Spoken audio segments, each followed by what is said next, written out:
A Casa dos Budas Ditosos. Capítulo 7. História de minha vida. Ai, minha história. Tão rica, tão curta. Vittorio Gassman tinha razão. Numa entrevista que eu vi na TV, a vida devia ser duas. Uma para ensaiar, outra para viver a sério. Quando se aprende alguma coisa, já está na hora de ir. Desde que meus peitos cresceram, nós começamos a brincar de mamãe e neném. Mesmo ele sendo mais velho que eu. Eu me sentava, ele deitava a cabeça no meu colo, eu tirava um peito, punha os 2 dedos perto dos mamilos e ele mamava de olhos fechados, mais ou menos gemendo, e ficávamos assim um tempão. Depois eu mudava de peito e ele continuava a mamar. Depois a gente evoluiu e eu ficava afagando o pau dele enquanto ele mamava. Depois evoluímos ainda mais. Eu nunca ficava nua, só tirava os peitos, mas ele ficava nu. Depois foi indo, a gente praticamente começou a transar. E eu fiquei para sempre cativa da bunda dele. Não havia nada melhor no mundo do que comer a bunda dele. Ele botava um travesseiro embaixo dele e eu o cavalgava com um prazer que nunca senti, nem com homem, nem com mulher, nem com viado. Aliás, eu não gosto muito de transar com viado, só por amizade. Amigos viados eu tenho muitos, me dou super bem com eles. Com Rodolfo, a bunda era um gozo monumental, não só porque era especial, como porque fazia mulherzinha sem deixar de ser macho, é indescritível. Só presenciando, só vivenciando. Eu o possuía todo. Este tem que ser o termo. Enroscada nele, me esfregando nele com força. Abria-o para me esfregar bem fundo. E ele se deixava comer, lindo, um deus dourado debaixo de mim. E eu mordia a nuca dele, amassava os peitos dele, apertava o pau dele, e ele voltava o rosto para me dar a língua quando eu pedia. E depois ele me comia. Geralmente era ele me chupando e eu alisando a bunda dele. Mas eu também gostei quando ele passou a me comer por trás. Eu levantava a bunda na hora em que ele ia meter e adorava quando ele me pincelava e fazia que ia entrar, mas não entrava. Até que aquele pau grossão se enfiava todo em mim. Ninguém me venha com essa história, muito citada por aí e até sacratamente em pesquisas pseudocientíficas, de que pau pequeno não faz diferença. Claro que faz. Um pau bem dimensionado preenche apropriadamente a mulher e é um visual estimulante, excitante. Nada desse negócio de pau pequeno. Isso é uma das muitas balelas que nos forçam pela goela abaixo. As únicas mulheres que apreciam pau pequeno são as que, de uma forma ou de outra, têm medo de pau. Seja porque sentem dor, seja porque são ruins de cabeça. A mesma coisa é pau mole, claro. São os homens que espalham histórias terríveis sobre o que outros, nunca eles, ouviram de mulheres com quem broxaram. As mulheres, de fato, não costumam esculhambar os homens que broxam com elas. São invariavelmente compreensivas e até solidárias, tanto quanto podem ser, e algumas chegam a se culpar pelo malogro. Mas mulher plenamente sadia gosta de pau duro e gosta de penetração. O resto é conversa de consolação, que até convém a algumas, que com isso ocultam o que lhes convém ocultar. Escreva-se: nenhuma mulher gosta de pau mole. Excetuadas dimensões aberrantes e as outras variáveis sendo equivalentes, o pau maior e vistoso é preferido. Evidente que o principalíssimo, é quem é o proprietário do pau. Mas aí, se é pequeno, a mulher apenas deixa pra lá, embora eu preferisse que fosse maiorzinho. É mais satisfatório, por alguma ou várias razões. Esta é que é a realidade. O resto, repito, é onda e pensamento voluntarista. Não que não haja muitos casos em que o homem de pau pequeno oferece compensações inestimáveis, mas 1000 vezes um pau digno desse nome, Rodolfo, Rodolfo, e nenhuma mulher sadia tem nojo de esperma. Outra coisa que precisa ser bem esclarecida. Eu li não sei onde que alguns muçulmanos consideram ofensa suprema a mulher cuspir fora o esperma derramado em sua boca por um homem. Eu concordo, é selvageria. Um sinal de baixa extração, falta de formação, de classe, de cultura, de sofisticação. Cuspir o esperma só é admissível quando se quer insultar um homem ou quando se quer pô-lo em seu lugar. Você pode ser bom, mas eu me distrair chupando seu pau, mas não é bom o suficiente para eu engolir sua seiva. Eu me recuso a devorá-lo. Não dou às suas células essa intimidade com as minhas. Eu sou maluca. Sim. E então Rodolfo e eu evoluímos outra vez. Como é bom contar isto. Eu dava de mamar a ele nos peitos e em seguida tirava as calças, separava meus clítoris dos grandes lábios, apresentava-o com todo carinho e ficava vendo ele mamar, geralmente tocando depois uma punhetinha nele. Ficamos ótimos nisso, fizemos isso até ele morrer, apesar de também transarmos de todos os outros jeitos. Quando ele mamava entre minhas pernas, quase sempre com a cabeça recostado na parte interna de minha coxa, eu me sentia a mais completa das mulheres. Me sentia a grande mãe. Me sentia, não sei como. Só alguém que já fez isso, sabe? Só as mulheres. Os homens, quando sensíveis, sabem também um pouco, porque tem uma teta que é o pau e espirram um leite, que é o esperma.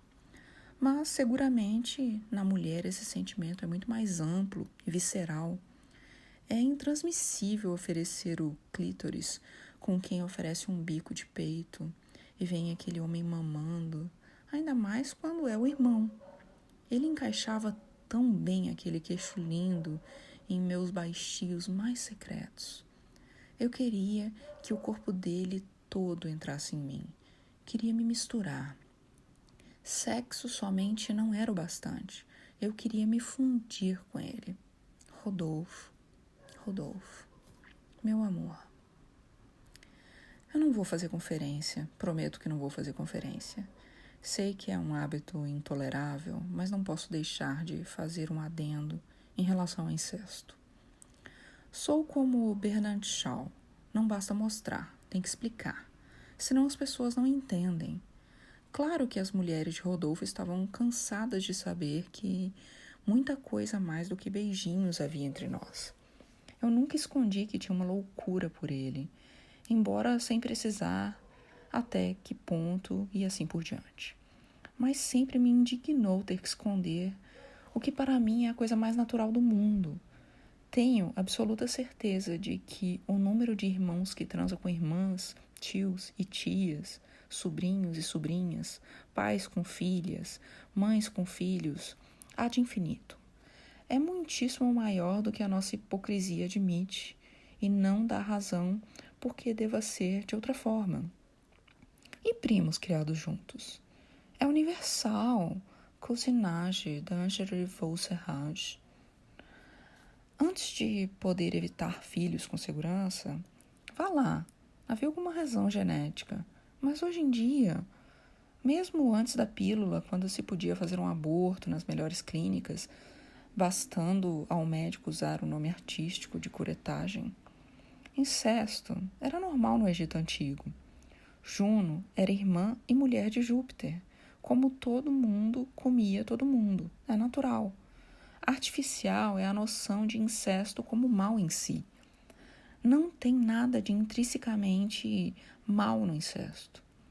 Antes, muito pelo contrário, é uma força da natureza, é natural. Não é obrigatório, mas é natural. Acho burro ou mentiroso quem escandaliza com eu ter comido meu irmão e meu tio, para não falar em primos, cunhados ou sei lá. Eu me arrependo de não ter comido meu pai. Hoje eu me arrependo. Tenho certeza de que, armando um bom esquema, eu conseguiria.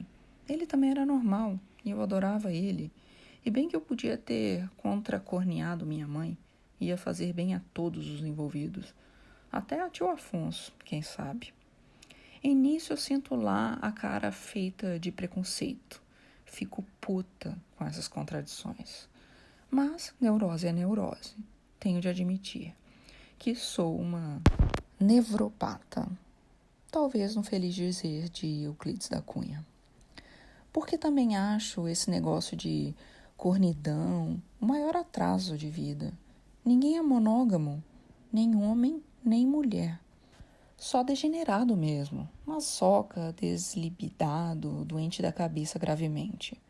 Ficar casado com a mesma pessoa a vida toda, ótimo. Até tenho admiração sincera por esse tipo de santidade. Pode-se mesmo alegar que passei a vida toda casada com Rodolfo e, presentemente, sou viúva dele. Agora, nunca ter querido dar uma escapulidinha de vez em quando, nunca ter fantasiado uma trepada fora, é mentira. Mentira que muito raramente pode ser sincera, mas, mesmo nesses casos, não deixa de ser mentira. Todo mundo é corno, mesmo que não seja, por mera questão conjuntural técnica. Sei de muita gente a quem esse reconhecimento incomoda tremendamente. Traz mudanças de assunto, crises de melancolia, irritabilidade e surtos de suores frios em bibliotecas, livrarias e cinemas. Alguns homens, até liberais, não suportam a ideia de suas mulheres verem fotos pornográficas. Não querem que isso exista para elas. Coitados, acham que, por não deixarem que a mulher veja certos atos e observe o pau dos outros homens, elas não vão fazer isso por conta própria se resolverem? Ou passarão a vida na crença de que só o marido tem pau, o maior do mundo, e ninguém faz safadagem? E mulheres que criam caso porque seus homens veem fotos de mulheres peladas? Também coitadas. Luta mais besta não pode haver. Melhor seria que todo mundo fosse foder numa boa e deixasse de aporrinhar o juízo alheio. Mas parece que a humanidade acabará e isso não acontecerá. Não existe ninguém razoavelmente normal que não pense ou que não tenha pensado em prevaricar. Neste ponto, como em muitas coisas mais, eu fui pioneira, numa geração obscuramente pioneira. Quando eu fui morar com Fernando, em 62 ou 63, nunca sei direito, já velha para os padrões da época, ele sabia tudo sobre mim e sabia até que eu tinha prometido a bunda para o tio Afonso para quando voltasse de Los Angeles. Só que, verdade seja dita, Fernando tinha certeza de que eu ia sacanear meu tio e não ia dar nada. Mas o resto ele sabia. Única combinação. Fudeu na rua, contava ao outro. Corolário. O fodedor ou a fodedora da rua tinha de saber que a gente contava tudo um ao outro. Mas não contava realmente tudo. Esse tipo de combinação nunca funciona 100%. E olhe que a gente comia muito as mesmas pessoas, o que facilitava as coisas. Não resolve. Até ciúme aparece. É inacreditável. Mas é melhor do que nada. Pelo menos a gente não mente, nem finge e dissimula tanto. Melhor do que em muitos conventos. Isso pode parecer bobagem, mas não é. Evita uma porrinhação posterior e é fruto da minha experiência. Como dizia um professor maluco de processo civil a respeito do corno, dói ao nascer, mas ajuda a viver. Teve gente que se negou a me comer quando eu disse que ia contar a Fernando, e muita gente que se negou a comer ele quando ele disse que ia me contar. Teve uma mocinha que eu comia aqui no Rio e me esqueci de fazer o aviso prévio. Não pensei que ela fosse se importar, mas quando eu estava com ela na cama outra vez e disse casualmente que já tinha contado tudo a Fernando, ela ficou nervosíssima. não aceitou conversar mais nada e foi embora sem graça. Desapareceu e até hoje finge que não me vê na rua. Mora aqui, nessa mesma rua, e só falta correr quando topa comigo. Aconteceu muito. Em Los Angeles, teve o caso de Mark e Kate, que eram recém-casados. Fumavam maconha, faziam um gênero avançadex. Ela não saía assim na rua, mesmo porque corria até o risco de ser presa. Naquele tempo em que a Playboy não mostrava pentelho e era banida de muitas comunidades e vista pelos liberais como símbolo da liberdade e da democracia. Para a gente ver como são as coisas, a Playboy já foi baluarte da democracia e da liberdade, inclusive aqui no Brasil. Eu lembro de tudo.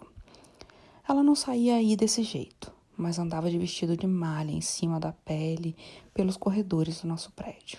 Mesmo andar, gostosíssima, lábios carnudos, cabelos fartos caindo pelos ombros, olhos azuis enormes, uma bunda de Rosanna Chiafino, um pau de mulher. Enfim, como se diz na ilha, um burro de uma mulher mesmo. E os dois já estavam praticamente no papo. Eu me esfreguei em Mark uma porção de vezes. E toda vez que batia com ele sozinho no elevador, dava-lhe um chupão rápido. Disse a ele que queria ir para a cama com ele. Só não pintou porque não tinha que pintar. E também patolei Kate e dei um beijão na boca dela na varanda. E Fernando pegou o pau de Mark e nos de peito de Kate. Tudo certo, in the bag.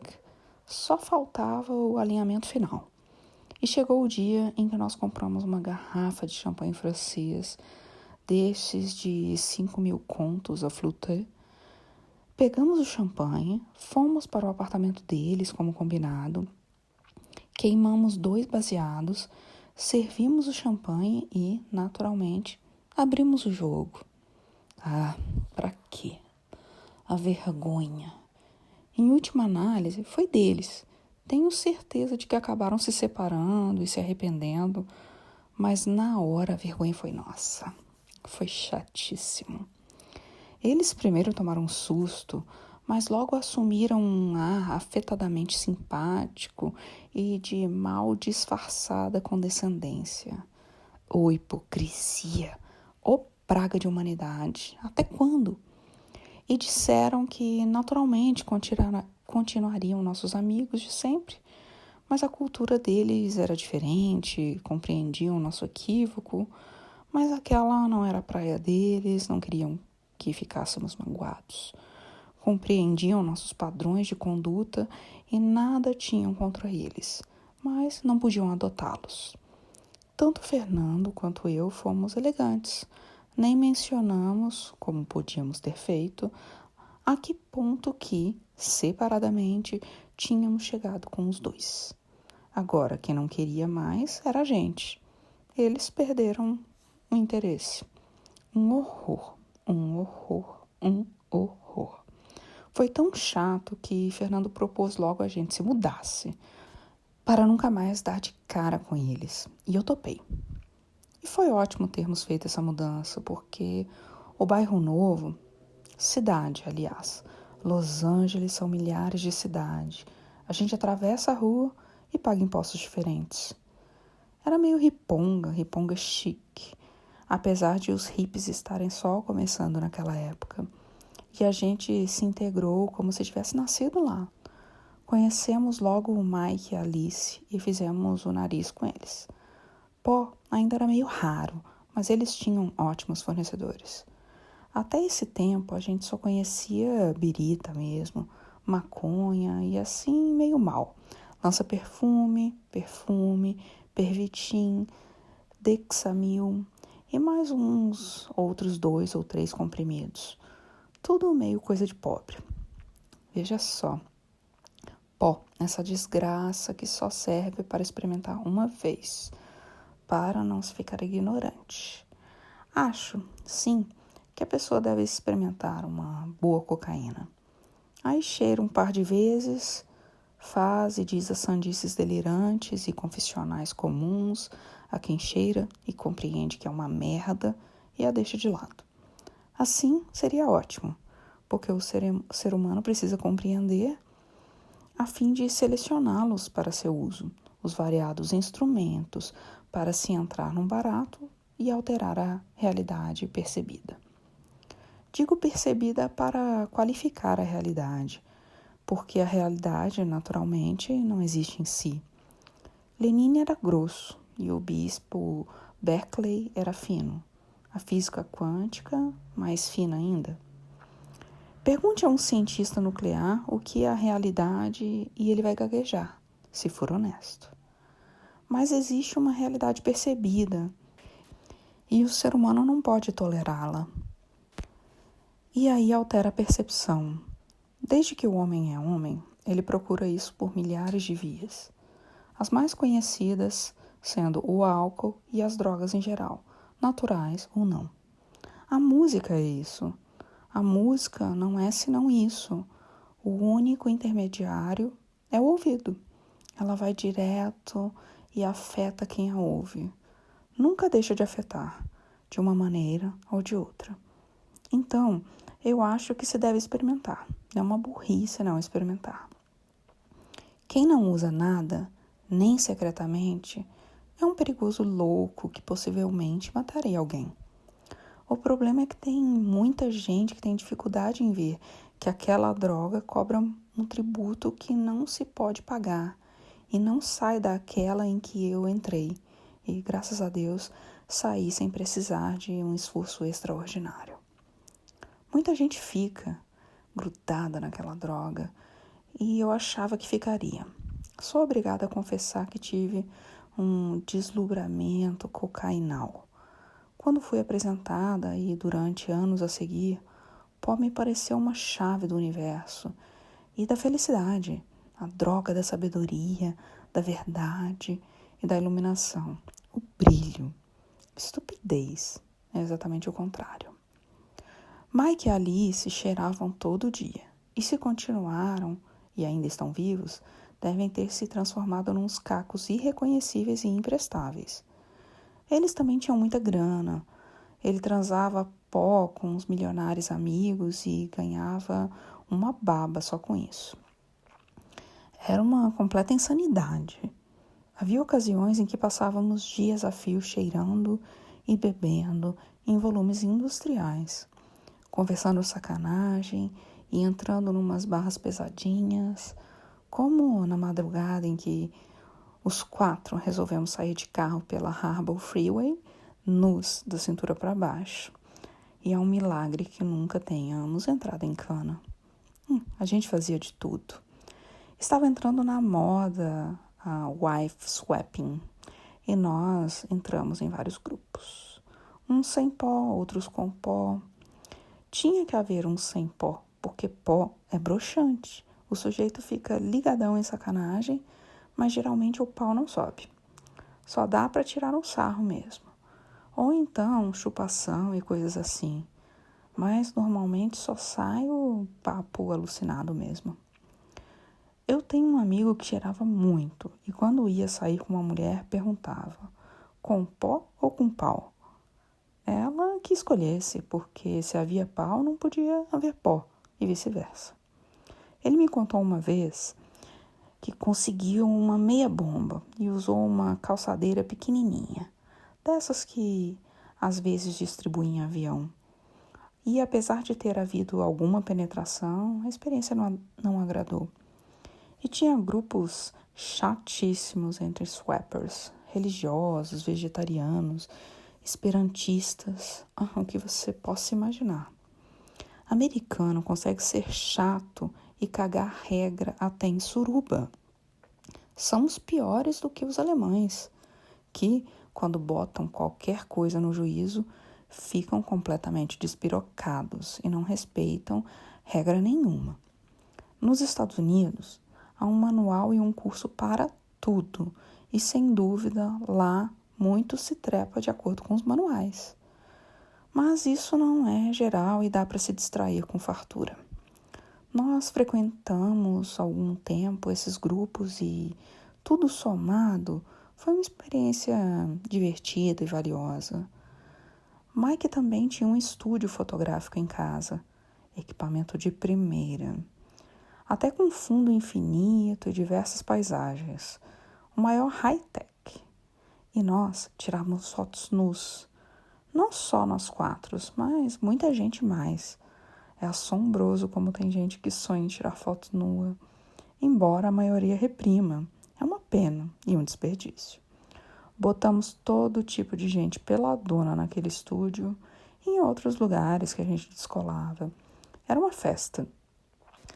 Tiramos fotos até de uma freira, prima de Mike, portadora de uma cara de Santa Rona exemplar, mas que depois se revelou uma dessas freiras medievais de coleções fesseninas francesas de antigamente e adorava suruba. Ou então transar comigo. Transávamos praticamente todas as vezes em que nos víamos. E arrumou 2 padres para a turma. Um viado e outro homem de todas as armas. Grande Father Pat Mulligan, que topava qualquer coisa e trocava com Fernando numa boa. E não sei o que era mais lindo, se Fernando enrabando ele ou ele enrabando Fernando. Às vezes de 4, muitas vezes de frente, que era a minha posição favorita para eles. O pau entra mais dramaticamente. Eles se encaram. É muito bonito mesmo. Uma das coisas mais sensuais e excitantes que eu conheço.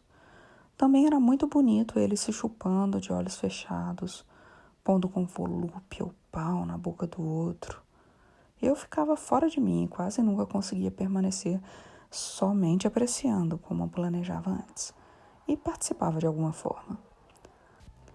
Claro que nessa Sodoma e Gomorra do wife swapping, os padres não, porque o Bill não se interessava por mulher.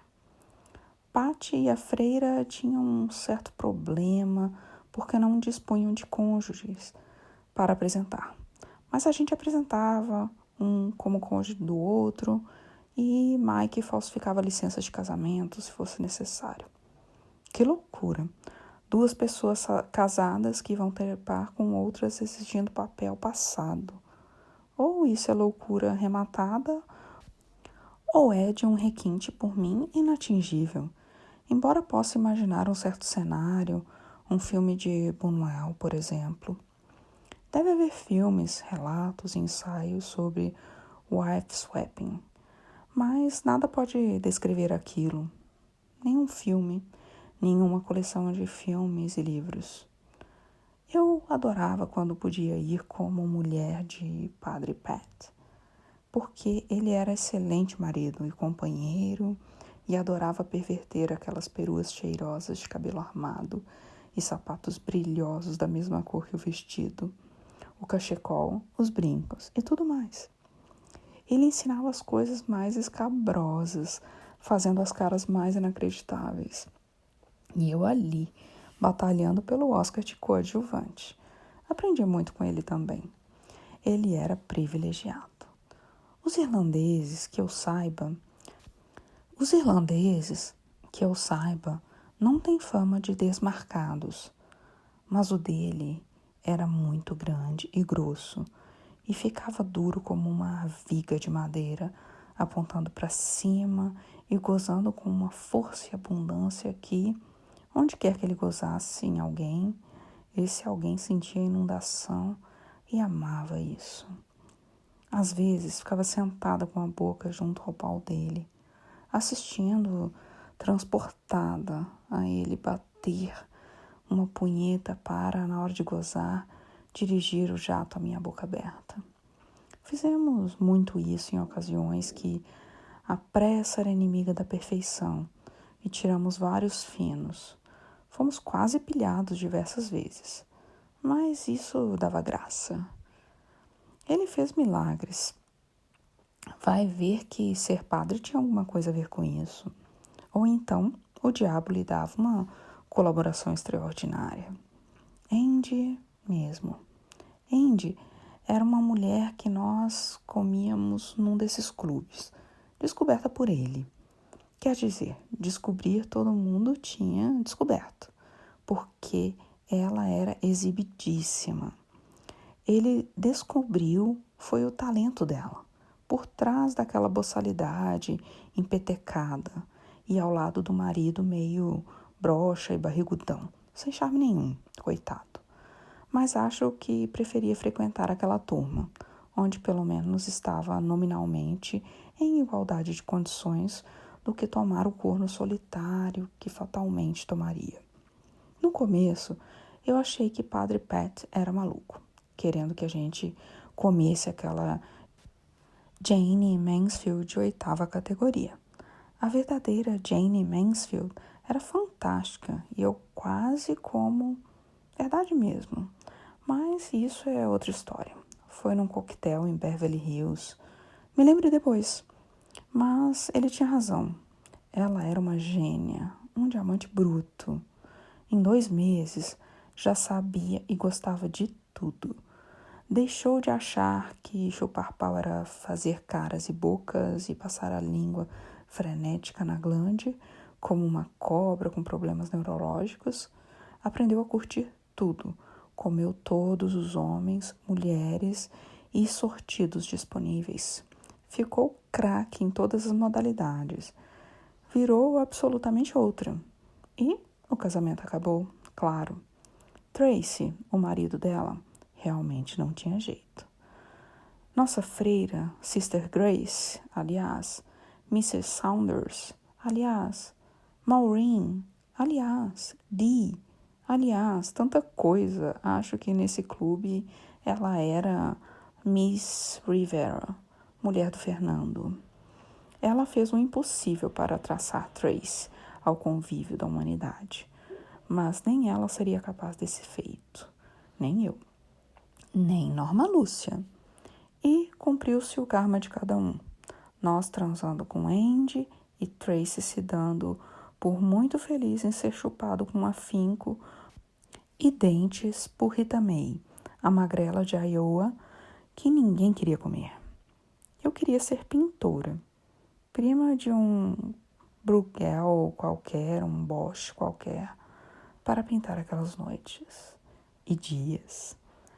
Saudades, por que não dizer saudades?